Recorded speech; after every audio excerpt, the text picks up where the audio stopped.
Polymer के last lecture के हम लोग पढ़ रहे थे कि आखिर पॉलीमर का सिलेबस क्या है आपके CSIR नेट एग्जाम के लिए और किस तरीके से हम लोग RJ एकेडमी के यूट्यूब चैनल के ऊपर पॉलीमर को कंप्लीट करने वाले हैं। फिर आप लोगों ने पढ़ी हिस्ट्री ऑफ पॉलीमर, वहां पर आपने देखा कि आखिर किस तरीके से श्रोडिंगर ने बाकी सभी फिलोसोफर के अगेंस्ट जाकर एक नया कंसेप्ट दिया, पॉलीमर का कंसेप्ट दिया, पॉलीमर वर्ड के मतलब को समझाया और जिसके लिए उनको नोबेल प्राइज भी मिला। आज हम लोग पढ़ने वाले हैं कि आखिर किस तरीके से आप लोग क्लासीफाई कर सकते हो पॉलीमर्स को। बहुत सारे बेसिस होते हैं, उन सारे बेसिस को पढ़ेंगे और हर एक बेस के ऊपर हम लोग पॉलीमर को क्लासीफाई करना सीखेंगे। तो स्टार्ट करते हैं इस लेक्चर को।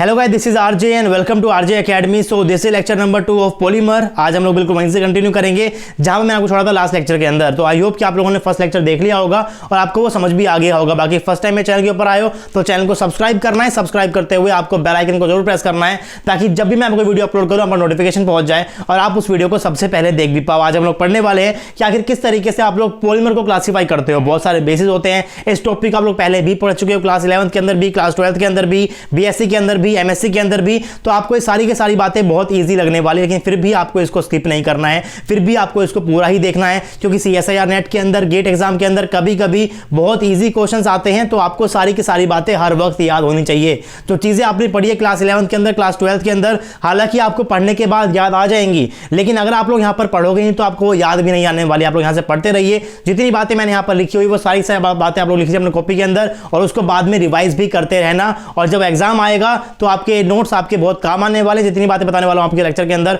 वो सारी की सारी बातें आपको अपनी कॉपी के अंदर जरूर लिखनी है। तो स्टार्ट करते हैं आज के लेक्चर को। मैंने यहाँ पर पहले लिखा हुआ है कि आखिर पॉलीमर क्या होता है। तो फर्स्ट पॉइंट मैंने यहाँ पर लिखा हुआ उसकी डेफिनेशन के बारे में बात कर चुके लास्ट लेक्चर के अंदर भी। बाकी मैंने यहाँ पर लिखी हुई एक अलग डेफिनेशन। डेफिनेशन क्या है? Polymers are the very large molecules which are formed by joining hundreds of monomer to form long chain. इसके बारे में बताया श्रोडिंगर ने, उसने कहा था कि आपके पास पॉलीमर कुछ ऐसे कंपाउंड होते हैं जो कि बनते हैं bye combination of repeating unit, यानी कि आपका जो कुछ मोनोमर होने वाले हैं उसको मैं क्या बोलता हूं? मोनोमर बोलता हूं। यानी कि आपका जो मोनोमर आएंगे वो जुड़ेंगे, उसके बाद क्या बनने वाला है? पॉलीमर। यानी कि पॉलीमर के अंदर आपके पास क्या होते हैं? बहुत सारे मोनोमर होते हैं जो कि कंबाइन होकर हमारे पास बड़ा सारा कंपाउंड रहते हैं। और क्योंकि आपके उस कंपाउंड के अंदर बहुत सारे मोनोमर जुड़े हैं इसीलिए आपके पॉलीमर का मोलिकुलर वेट क्या होता है? बहुत ही ज्यादा होता है। ये आपसे कहा था श्रोडिंगर ने, जिसके लिए उसको नोबेल प्राइज भी मिला था। ये सारी सारी बातें लास्ट लेक्चर में कर चुके हैं। आई होप कि आपको ये बातें याद हो। फिर मैं आपको कहा था this word come from Greek letter. आपका मतलब क्या होता है? पॉली का मतलब होता है मैनी, मर का मतलब होता है पार्ट, यानी कि बहुत सारे पार्ट से बनकर, मैनी पार्ट से बनकर आपस क्या बनता है? पॉलीमर बनता है। और इनको हम लोग क्या बोलते हैं? इसको हम लोग बोलने वाले हैं मोनोमर। तो मोनोमर की डेफिनेशन क्या होती है वो मैंने यहां पर नीचे लिखी हुई है। आपके पास डेफिनेशन क्या होती है? It is a molecule of any of the class of compound mostly organic that can react with other molecules to form very large molecule और पॉलीमर्स। बाकी मैंने यहां पर ऊपर एक एग्जांपल भी लिखा हुआ है, दैट इज पॉलीइथाइलिन। अगर आपके पास एक पॉलीमर होता है तो इसके अंदर क्या होने वाले हैं? इसके अंदर क्या होगा? बहुत सारे इथाइलिन मॉलिक्यूल क्या बनने वाले हैं? जुड़ के क्या बनाने वाले हैं? पॉलीमर। इसमें क्या होता है? इसके अंदर बहुत सारे क्या होने वाले हैं? बहुत सारे मोनोमर, यानी कि बहुत सारे इथाइलिन जुड़ के बनाने वाले हैं पॉलीइथाइलिन। और ये कितने जुड़ते हैं? आपके पास यहां पर एन होता है 4000। आपके पास यहां पर क्या होने वाले हैं? 4000 इथाइलिन क्या हो जाएंगे? क्या बनाने वाले हैं? पॉलीइथाइलिन बनाने वाले हैं। तो आई होप कि आपको समझ में आ गया होगा कि आखिर पॉलीमर का मोलिकुलर वेट इतना ज्यादा क्यों होता है। क्योंकि आपके पास जो सबसे सिंपल मोलिक्यूल है, सबसे सिंपल जो पॉलीमर है, इसके अंदर क्या पास क्या होते हैं? 4000 इथाइलिन की यूनिट होती है। और आपको पता चल गया होगा कि आखिर इसका मास ज्यादा क्यों होता है? क्योंकि आपके पास यहाँ पर क्या है? बहुत सारे एटम है। अगर आपके पास यहाँ पर बहुत सारे एटम होंगे तो इसका मोलर मास भी क्या हो जाएगा? बहुत ज्यादा हो जाएगा। बस ये क्या होता है? CH2 बस क्या होता है? एक सिंगल इथाइलिन यूनिट होती है। इसके आपस क्या करना है? इसको जोड़ना आपको 4000 टाइम, तो आपस क्या बन जाएगा? बनने वाला है पॉलीइथाइलिन। इसको आप लोग क्या बोलते हो? पॉलीमर बोलते हो। और इसीलिए इसका मोलिकुलर मास क्या होता है? बहुत ज्यादा होता है। नेक्स्ट मैंने यहाँ पर लिखा हुआ है the essential feature of a monomer is polyfunctionality, the capacity to form chemical bonds with other monomer molecules. अगर आपको पॉलीमर को बनाना है तो आपको क्या करना पड़ेगा? आपको बहुत सारे मोनोमर कंबाइन करना है। लेकिन अगर आपको एक मोनोमर को दूसरे मोनोमर से कंबाइन करना है तो इन दोनों के बीच में कुछ इंटरेक्शन भी होना चाहिए, यानी कि इनके पास वो कैपेबिलिटी होनी चाहिए कि क्या बना सके? ये केमिकल बॉन्ड को बना सके। यही चीज मैंने यहाँ पर लिखी हुई है। The essential feature of a monomer is polyfunctionality, the capacity to form chemical bond with other monomer molecule। फिर मैंने यहाँ पर नीचे लिखा हुआ है bifunction monomer can form only linear chain like polymers। इसका मतलब क्या है? मान लो आपके पास यहाँ पर क्या है? आपके पास यहाँ पर कोई भी क्या है? एक मोनोमर है। पास क्या है? कोई भी एक मोनोमर है। अगर मैं बोल रहा हूँ कि आपके पास जो मोनोमर है इसके अंदर क्या है? सिर्फ और सिर्फ बाइफंक्शनैलिटी है। यानी बस क्या कर सकता है? ये जो आपका मोनोमर है ये क्या करेगा? इस वाले साइड से कनेक्ट कर सकता है और यहाँ से भी कनेक्ट कर सकता है। तो आपके पास यहाँ पर क्या बनने वाले? यहाँ से जुड़ जाएगा एक और मोनोमर मोनोमर, यहाँ जुड़ जाएगा एक और मोनोमर। तो आपके पास बेसिकली ओवर क्या बनने वाला है, एक लीनियर स्ट्रक्चर बनने वाला है। अगर आपके पास कोई ऐसा मोनोमर होता है जो कि क्या होता है, बाई फंक्शनल होता है, यानी कि वो जुड़ने वाला है यहाँ से और यहाँ से, तो इसके पास क्या बनने वाला है, सिर्फ और सिर्फ एक लीनियर या फिर चेन लाइक क्या बनने वाला है, पॉलीमर बनने वाला है। लेकिन अगर आपके पास कुछ ऐसा पॉलीमर है जो कि पॉली फंक्शनल, इसका मतलब क्या है कि वो यहाँ से भी क्या हो सकता है, कनेक्ट हो सकता है, यहाँ से भी कनेक्ट हो जाएगा और यहाँ से भी कनेक्ट हो जाएगा, यानी कि बस क्या बनने वाला है, एक टोटल आपके पास क्या बन जाएगा, एक बहुत सारा ब्रांच से क्या बनने वाला है, पॉलीमर बनने वाला है। तो आपको इस पॉइंट को याद रखना है that by functional monomer can form only linear और चेन लाइक पॉलीमर्स, और आपके पास यहाँ पर क्या बनने वाला है, but monomers of high functionality yield crossed link network polymeric product. I hope कि आपको समझ में आ गया होगा कि आखिर इसका मतलब क्या है। बहुत ही बेसिक बातें हैं, ये सारी बातें आपको पता भी हैं। फिर मैंने हमारे नीचे लिखा हुआ है पॉलीमराइजेशन। इसका मतलब क्या होता है, the process by which the monomer molecules are linked to form a big polymer molecule is called polymerization. इसकी डेफिनेशन आपके पास ये भी हो सकती है that polymerization is a process of bonding monomer as single unit together through a variety of reaction mechanism to form longer chain named polymer. इसको समझाऊं क्या, ये चीजें आप बिल्कुल डेफिनेशन है, बहुत इजी लिखा हुआ है, ये आपको समझ भी आ गया होगा। बाकी अगर कोई भी डाउट है तो प्लीज उसको नीचे कमेंट बॉक्स के अंदर कमेंट करना। आज की क्लास के अंदर कुछ भी समझाने जैसा नहीं है, बस जो लिखा हुआ है उसको पढ़ाने वाला हूं। नेक्स्ट मैंने यहाँ पर हेडिंग लिखी हुई है क्लासिफिकेशन ऑफ पॉलीमर। तो हम लोग पॉलीमर को क्लासिफाई कर सकते हैं बाय ओरिजिन भी, बाय मोनोमर भी, बाय थर्मल रिस्पॉन्स भी, बाय मोड ऑफ फॉर्मेशन भी, बाय स्ट्रक्चर भी, by application and physical property भी, और बाय टेक्टिसिटी भी। और इनके अलावा भी हमारे पास बहुत सारे ऐसे मेथड होते हैं जिनके थ्रू हम लोग अपने पॉलीमर को क्लासिफाई कर सकते हैं। तो वो सारी की सारी बातें करने वाले आज के लेक्चर के अंदर, सिर्फ इनको पढ़ना है। ये सारी बातें आपको पता है, जैसे मैंने यहाँ पे पहले लिखा हुआ है कि आखिर हम लोग ओरिजिन के बेसिस के ऊपर किस तरीके से क्लासिफाई कर सकते हैं। मैंने पहले लिखा हुआ है नेचुरल पॉलीमर, तो नाम से आपको पता चल रहा है polymers which are isolated from natural material are called natural polymer. मैंने यहाँ पर एग्जांपल भी लिखा हुआ है silk, wool, natural rubber, cellulose, starch, protein etcetera. तो इसमें समझाने लायक कुछ भी नहीं है, लेकिन आपके पास यहाँ पर जितने पॉलीमर मैंने यहाँ पर लिखे हुए एग्जांपल के अंदर, आपको इनके मोनोमर पता होने चाहिए और आपको उसका स्ट्रक्चर भी पता होना चाहिए। मैंने उनके स्ट्रक्चर यहाँ पर ड्रॉ नहीं किए हुए हैं और ना ही मैंने उसके मोनोमर के नाम लिखे हुए हैं किसी भी एग्जांपल के। इसको आपको खुद ही सर्च करना पड़ेगा, आपको ये गूगल के ऊपर बड़े आराम से मिल जाएगा। मैं चाहता हूं कि आप लोग इनको सर्च करो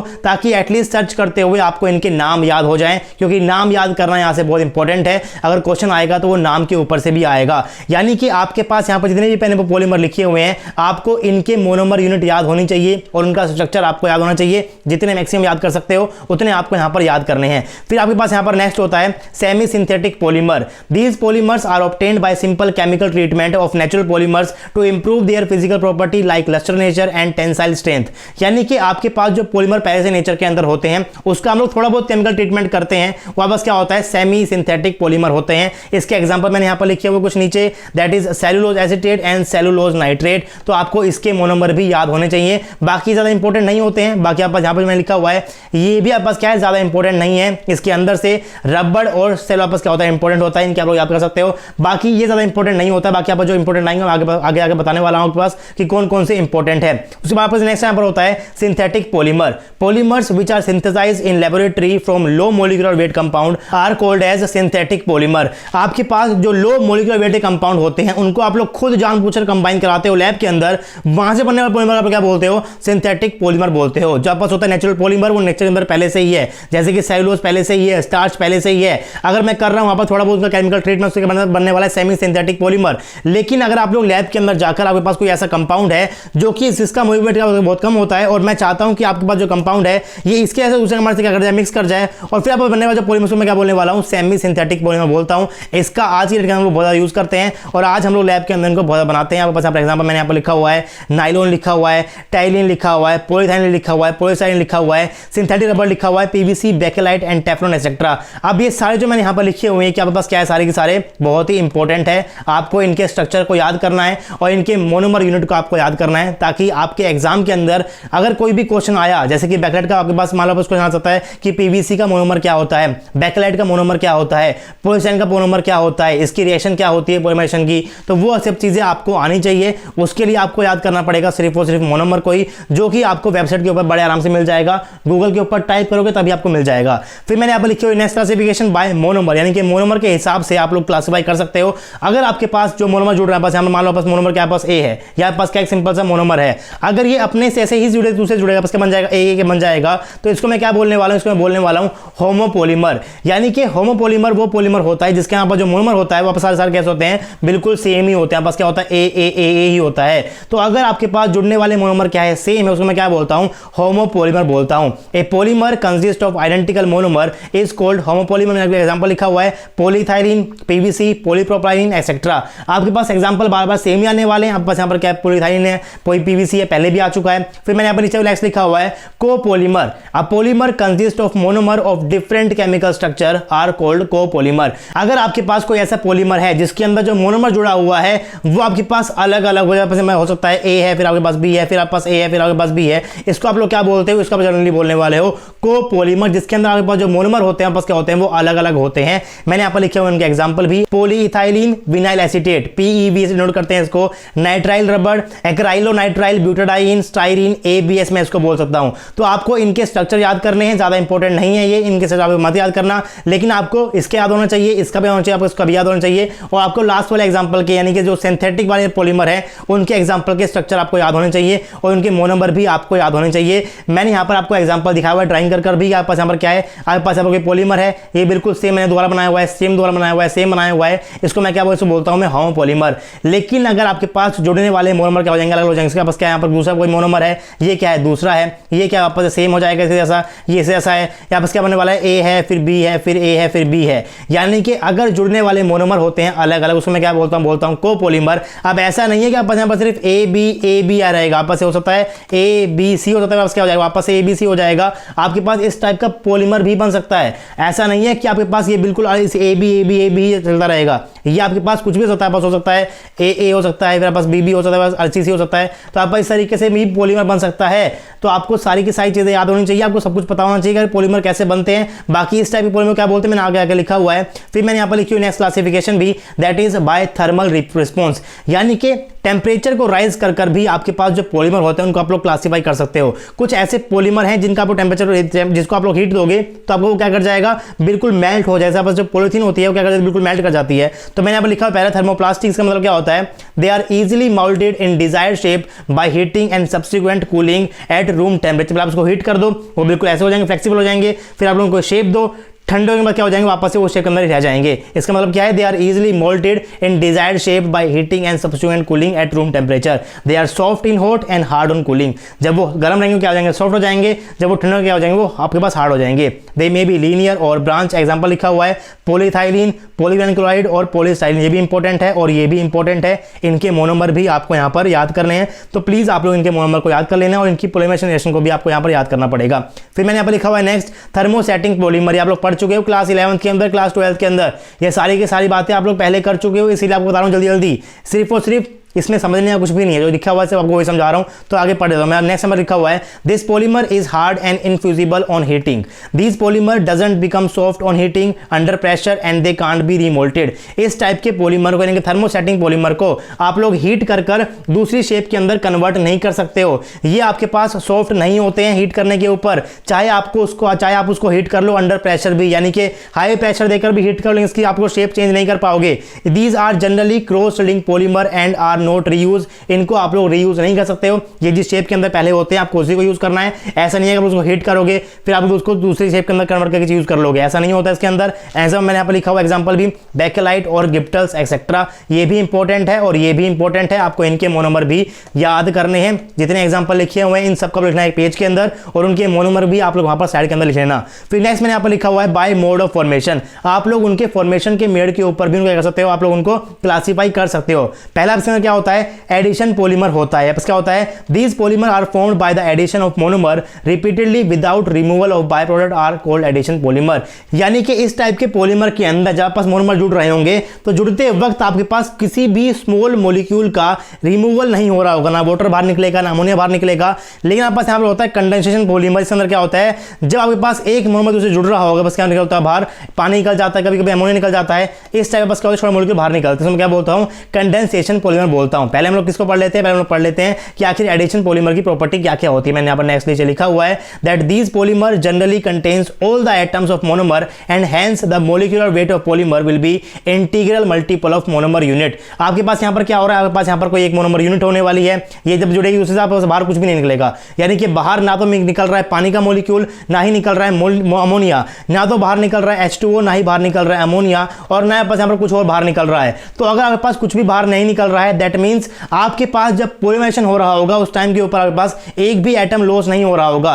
तो अगर आपको इस पूरे पॉलीमर का मास निकालना है, आपको इस पूरे पॉलीमर का मोलिकुलर वेट निकालना, तो आपका क्या हो जाएगा वो n टाइम्स इनटू में molecular weight of single monomer, यानी कि जितने भी मोनोमर जुड़े हुए होंगे उसका क्या हो जाएगा बस यहाँ पर n टाइम हो जाएगा जितने मोनोमर जुड़े हुए हैं इनटू में एक मोनोमर का मोलिकुलर वेट। यही बात मैंने यहाँ पर लिखी हुई है that these polymers generally contains all the atom of monomer and hence the molecular weight of polymer will be integral multiple of monomer unit. इसका एग्जाम्पल मैंने यहाँ पर लिखे हुए हैं, टेफ्लॉन लिखा हुआ है, पॉलीथाइलिन लिखा हुआ है, पॉलीप्रोपेलिन लिखा हुआ है, पीवीसी लिखा हुआ है। सारे क्या इंपॉर्टेंट है, ये पहले भी आ चुके हैं। दैट मींस आपको इनके मोनोमर को भी याद करना है, ये भी इंपॉर्टेंट है, ये भी इंपॉर्टेंट है, ये भी इंपॉर्टेंट है, आपके पास ये पीवीसी भी इंपॉर्टेंट है। आपको ये सारी की सारी बातें यहां से पता होनी चाहिए। फिर मैंने यहाँ पर नीचे लिखा हुआ है नेक्स्ट कंडक्शन पॉलीमर की डेफिनेशन क्या होती है, they are formed by combination of two monomer by removal of small molecule like H2O and NH3।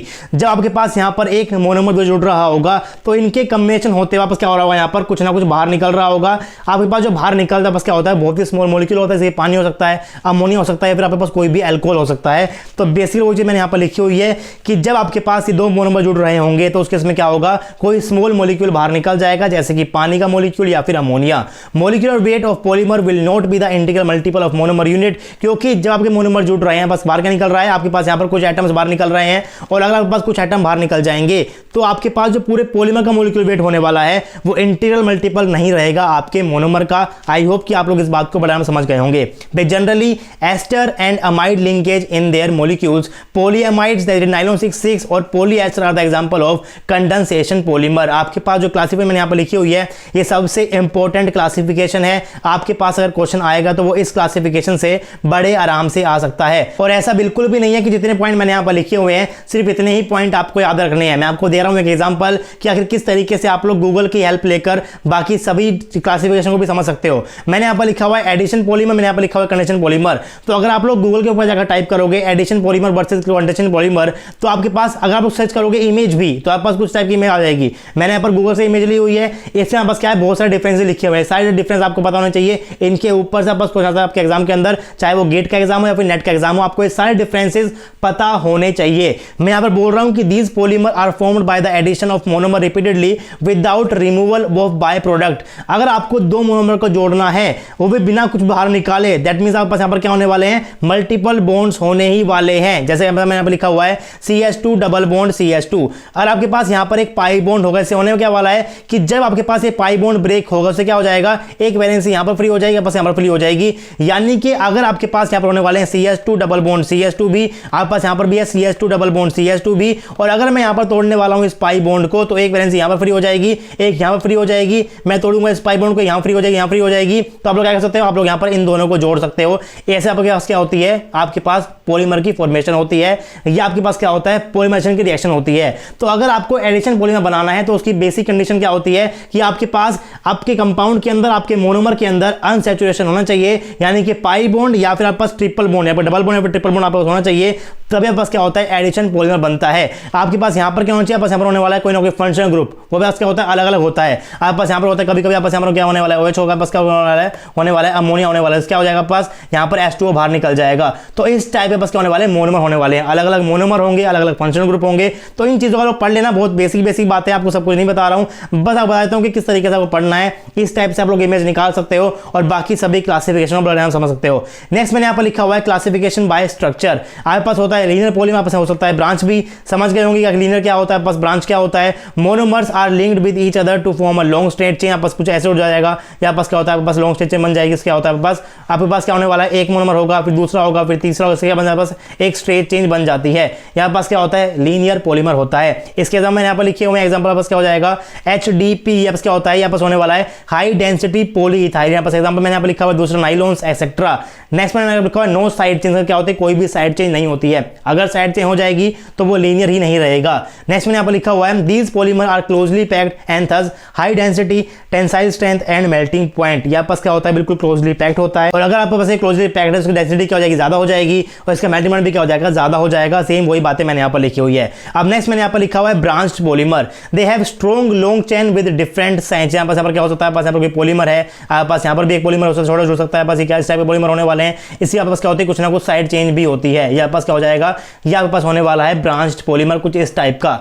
इसके मैंने यहाँ पर लिखा होगा डब्बे से, आपको यहाँ पर एग्जांपल याद करने हैं इनके, आपको हर एक के एग्जांपल यहाँ पर याद करने हैं। इससे पॉइंट मैंने यहाँ पर लिखा हुआ है next, that is they have strong long chain with different side change. और अगर आपके पास यहाँ पर साइड चेन आ जाएगी तो उससे होने क्या वाला है, जब आपका एक मोनोमर दूसरे जुड़ेगा उस बीच में आपस क्या आ जाएगा, गैप आ जाएगा, और आपस गैप आ गया तो उसका वॉल्यूम क्या हो जाएगा, बढ़ जाएगा। अगर वॉल्यूम बढ़ गया तो डेंसिटी क्या हो जाएगी, आपस कम हो जाएगी। These molecules are irregularly packed and hence they have low density, less tensile strength and less melting point. Example मैंने यहाँ पर लिखा हुआ है low density polyethylene etcetera. Next आपके पास मैंने यहाँ पर लिखा हुआ है crossed linked polymer, here are monomer unit are linked together to constitute a 3D network. इसमें क्या बन जाता है, पूरा 3D नेटवर्क बन जाता है। The links involve are cross link, they are hard rigid brittle due to their network structure. Example मैंने यहाँ पर लिखा हुआ है bakelite, melamine, vulcanised rubber etcetera. अब इसमें आपको समझाऊं क्या है, बिल्कुल क्या है, बिल्कुल थ्योरी है, इसमें समझाने का बिल्कुल भी है नहीं, तो मैं आगे चल रहा हूँ। आगे मैंने यहाँ पर लिखा हुआ है बाय एप्लीकेशन एंड प्रॉपर्टी, यानी कि आप लोग एप्लीकेशन के बेसिस के ऊपर भी या फिर प्रॉपर्टी के बेसिस के ऊपर भी अपने पॉलीमर को क्लासीफाई कर सकते हैं। यहाँ पर क्या आता है, फाइबर आता है, प्लास्टिक्स आते हैं और इलास्टोमर्स आते हैं। बस क्या आता है यहाँ पर, इलास्टोमर आते हैं। बस मतलब क्या होता है, फाइबर आपके पास क्या होता है, fibre are the polymer which can be drawn into long filament like material whose length is at least 100 times than the diameter are said to be converted into fibre. अब फाइबर क्या होता है आपको पता ही है, आपके पास जो इंटरनेट लगा होगा घर के अंदर उसमें क्या होती है, फाइबर केबल ही होती है। तो फाइबर केबल में बस क्या होता है, बिल्कुल सॉलिड टाइप की वो होती है, लेकिन आपके पास जो उसकी लेंथ क्या होती है, बहुत ज्यादा होती है in comparison to its diameter.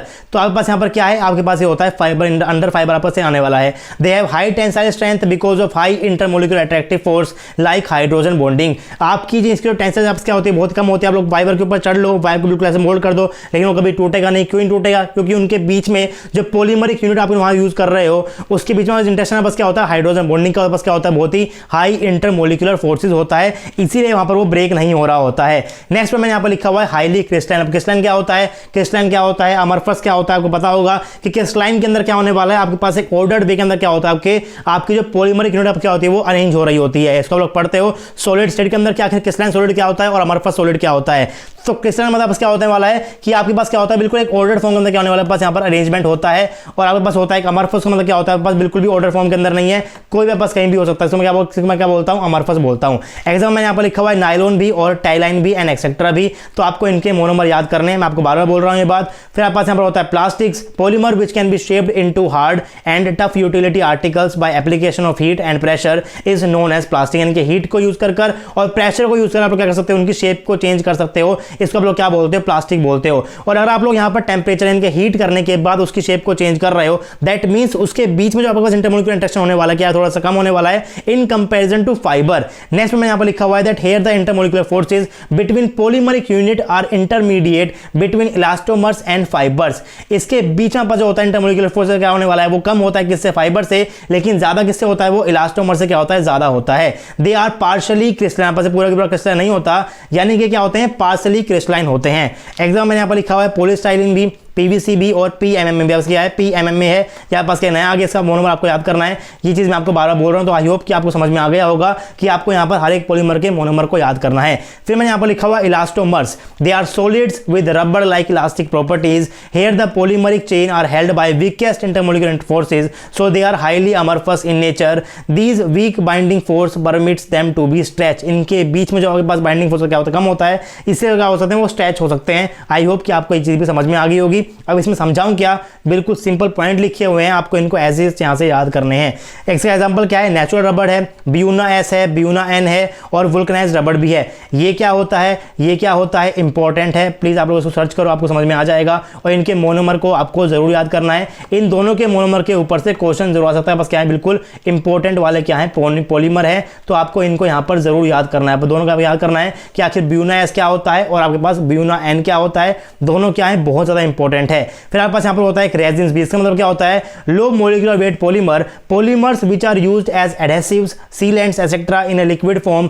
Are described as liquid resins. आपके पास ये ऊपर क्या था, आपके पास ये होने वाला है सॉलिड फॉर्म के अंदर, ये क्या होता है, बिल्कुल सॉलिड होता है, बस क्या होता है स्ट्रेचेबल भी होता है, यानी कि सॉलिड भी है और स्ट्रेचेबल भी है। इसके बीच में जो होता है इंटरमोलिकुलर फोर्स क्या होता है, बहुत ही कम होते हैं। लेकिन अगर आपके पास इंटरमोलिकुलर फोर्सेस उससे भी कम हो जाएंगे, उससे क्या होने वाला है, आपके पास क्या हो जाएगा, कन्वर्ट होने वाला है, सॉलिड से भी कहां जाएगा, वो लिक्विड के अंदर चला जाएगा। इसलिए मैं इसको क्या बोलने वाला हूं, कभी इसको बोलता हूं लिक्विड रेजिन बोलने वाला हूं, लो मोलिकुलर वेट पॉलीमर। अब मैं इसको लो मोलिकुलर वेट क्यों बोल रहा हूं, क्योंकि आपके पास यहां पर क्या होता है, आपके पास जो यहां पर होने वाला है पॉलीमरिक यूनिट, उसके बीच में इंटरमोलिकुलर फोर्सेस क्या होते हैं, बहुत कम होते हैं। अगर वो बहुत कम होने वाले हैं, जैसे कि मान लो आपके पास एक यूनिट ये रही, एक यूनिट ये रही, अगर इनके बीच में इंटरेक्शन कम है तो इनके बीच का जो इंटरेक्शन कभी भी खत्म हो सकता है। अगर खत्म हो जाएगा तो ये बाहर निकल जाएगा, अगर कुछ बाहर निकल जाएगा तो अब जो बचा इसका मास क्या हो जाएगा, कम हो जाएगा। इसलिए मैंने यहाँ पर क्या लिखा हुआ है, इसको लो मोलिकुलर वेट पॉलीमर लिखा हुआ है। आई होप कि आपको ये वाली बात भी समझ में आ गई होगी। इसके एग्जांपल लिखा हुआ है epoxy adhesive and polysulphide sealant, इसको आप लोग ऐसे याद कर लो। इसके मोनोमर आपको बिल्कुल भी याद नहीं करना, ज्यादा इंपॉर्टेंट ये नहीं होता है। अब नेक्स्ट मैंने यहाँ पर लिखा हुआ है बायोटैक्टिसिटी। इसका मतलब क्या है,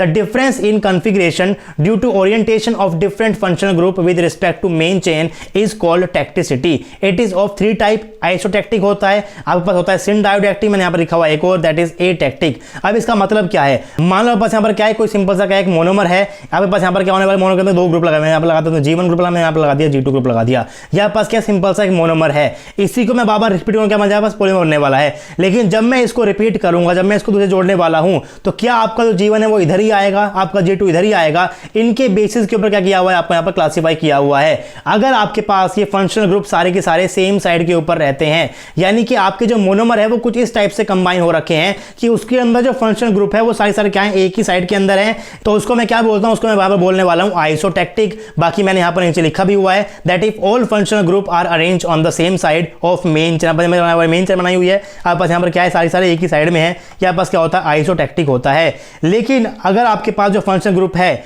ये ऑल्टरनेट हो जाएंगे, यानी कि एक आपके पास इधर हो जाएगा, दूसरा इधर हो जाएगा, एक इधर हो जाएगा, दूसरा इधर हो जाएगा, एक इधर हो जाएगा, दूसरा नीचे हो जाएगा, इसको आप लोग क्या बोलते हो, सिन डायोटैक्टिक भी बोलते हो। इसका मतलब क्या, हमारे पास यहाँ पर क्या होने वाला है, पास ये पूरा की पूरा क्या है, एक मोनोमर है, पास क्या पूरा की पूरा एक मोनोमर है, ये भी क्या एक मोनोमर है, पास ये भी क्या मोनोमर है। तो इसका मतलब क्या है, मान लो इसमें क्या बोलने वाला हूँ हेड, यहाँ पास क्या हेड है, तो यहाँ पास ये क्या हो जाएगा, उसका टेल हो जाएगा, पास क्या हो जाएगा हेड है, यहाँ पास क्या हो जाएगा टेल हो जाएगा। इसमें क्या बोलता हूँ कभी कभी कि आपका जो हेड है वो क्या जुड़ रहा है, आपका टेल जुड़ रहा है, फिर आपके वापस से हेड आएगा, वापस क्या आएगा, टेल आएगा। तो इसमें क्या बोलने वाला हूँ, इसको बोलता हूँ मैं सिन डायोटैक्टिक। आई होप कि आपको समझ में आ रहा है, अगर नहीं आ रहा है तो मुझे बता देना कमेंट बॉक्स के अंदर। बाकी ये बहुत सिंपल चीज़ है, इसलिए मैं आपको इस तरीके से पढ़ा रहा हूँ। आई होप कि आपको समझ भी आ रहा होगा। अगर नहीं आ रहा है तो प्लीज़ मुझे कमेंट बॉक्स में बताना, ताकि मैं इस लेक्चर को दोबारा से आपको बिल्कुल डिटेल में समझा सकूँ सारी की सारी चीज़ें। फिर मैंने यहाँ पर नीचे लिखी हुई नेक्स्ट चीज़ atactic, if all functional group are arrange in random fashion. एक आपके पास यहाँ पर हेड आ गया, मान लो यहाँ पर भी हेड है, यहाँ पर टेल है, यहाँ पर हेड आ गया, यहाँ पर टेल है, यानी कि आपके पास यहाँ पर कोई भी पैटर्न नहीं बन रहा है, ना ही तो सारे सेम है, ना ही अल्टरनेट है, कोई पैटर्न नहीं बन रहा है। इसको लोग क्या बोलते हो, एटैक्टिक बोलते हो। If all the functional group are arrange in random fashion of main chain. अब आपको यहाँ पर इन चीजों को बिल्कुल ऐसा याद नहीं करना है, आपको इनके एग्जाम्पल याद कर लो, और जितने भी एग्जाम्पल आप लोग यहाँ पर याद कर रहे हो उसके मोनोमर यूनिट को भी आप लोग यहाँ पर याद कर लो। आपको इनकी डेफिनेशन आपको यहाँ पर रफली पता होना चाहिए कि क्या होते हैं। इस पार्ट के ऊपर ज्यादा क्वेश्चन नहीं आते हैं, आपके पास जो आगे वाला पार्ट आएगा, मोलर मासेस क्या होते हैं, काइनेटिक्स क्या होती है, उसके ऊपर से आपके पास क्वेश्चन आते हैं। यहाँ से कभी कभी क्वेश्चन आ सकता है, बहुत रेयर होता है, कभी कभी क्वेश्चन आएगा तो बहुत कम मार्क्स का आएगा, 2 मार्क्स का जाएगा, लेकिन कभी भी आ सकता है। तो आपको इनके मोनोमर यूनिट जरूर याद होने चाहिए। अब आप लोग क्लासिफिकेशन कर सकते हो अदर पैरामीटर के ऊपर भी, जैसे कि बाय क्रिस्टलिनिटी। आपके पास कुछ पॉलीमर के पास क्या क्रिस्टलाइन होते हैं, कुछ होते हैं आपके पास अमरफस होते हैं। Monomer arrange in ordered way, monomer arrange in random वे, यानी कि आप लोग इनके बेसिस के ऊपर भी क्लासिफिकेशन कर सकते हो।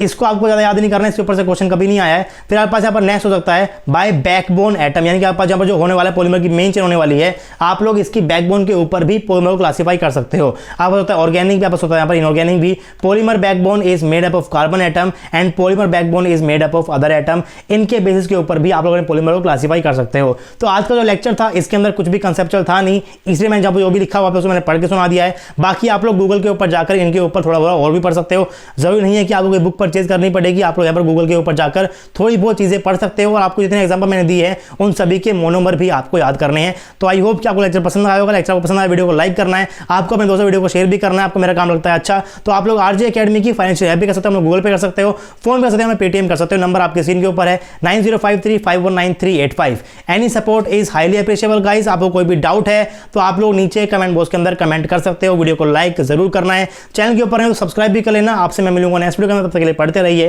पढ़ाते रहिए, खुश रहिए। Thank you very much.